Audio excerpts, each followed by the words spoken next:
ऐसी कई बातें होती हैं जो बिना हमारे नियंत्रण के जन्म से ही हमारी पहचान से जुड़ जाती हैं। जैसे कि जन्म के समय हमारे जननांगों के आधार पर हमें सेक्स की एक पहचान दे दी जाती है। लिंग है तो मेल और योनि है तो फीमेल। मुबारक हो, आपको तो लड़का हुआ है। अगर किसी के शरीर की बनावट या उनके जननांग इन दोनों की परिभाषा से मेल नहीं खाते तो भी अक्सर समाज उन्हें इन्हीं दो डब्बों में फिट करने की कोशिश करता है। पर बात यहां खत्म नहीं होती। मतलब अब होता यह है कि समाज हमारी शारीरिक बनावट यानी कि सेक्स के आधार पर सामाजिक अपेक्षाओं के दो डब्बों में डाल देते हैं। जेंडर के डब्बे, एक डब्बा होता है लड़का या पुरुष का और दूसरा होता है लड़की या महिला का। यह गौर करने की बात है कि सेक्स की पहचान हमारे यौन प्रजनन अंगों के आधार पर दी जाती है, पर हमारा जेंडर इससे अलग होता है और यह जरूरी नहीं है कि जो जेंडर की पहचान समाज हमें दे वही हमारा जेंडर हो। जैसे कि अगर पुरुष हो तो लाजमी है कि शर्ट पैंट या कुर्ता पजामा ही पहनोगे। चलो तो सीना तान के और बैठो तो पैर फैला के। कुश्ती, मूछें, लड़कियां पटाना और पैसे कमाना।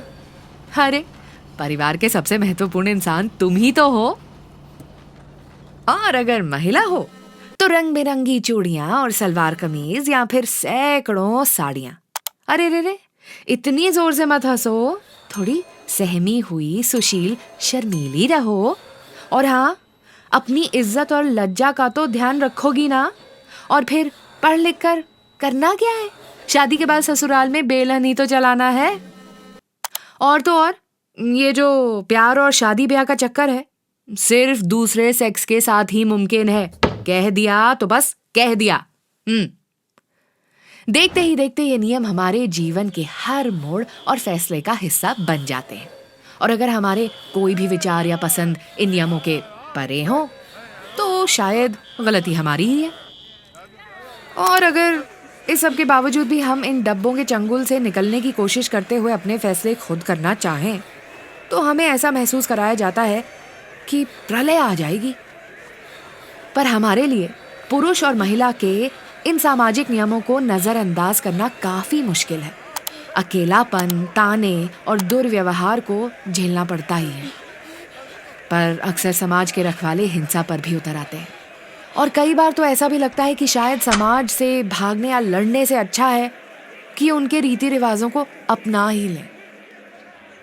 शायद इन सैकड़ों चुनौतियों की दूसरी तरफ एक अलग ही दुनिया हो सकती है। क्या आप सोच सकते हैं कि इन नियम कानून के बिना ये दुनिया कैसी दिखेगी? प्यार, सम्मान, सहानुभूति, जहां कपड़ों के रंग या बनावट हमारे जेंडर के हिसाब से नहीं बल्कि हम अपनी सुविधा से चुन सकें, जहां हमें अपनी भावनाओं को समाज के दबाव में आकर सख्त या भावुक तरीके से व्यक्त करने की चिंता ना हो, और जहां जिम्मेदारियां सिर्फ घर के कामकाज या ऐशो आराम कमाने की नहीं पर अपनी खुशियों पर हो, जहां अपनी जिंदगी अपनी पसंद और नियंत्रण से जीने की आजादी हो।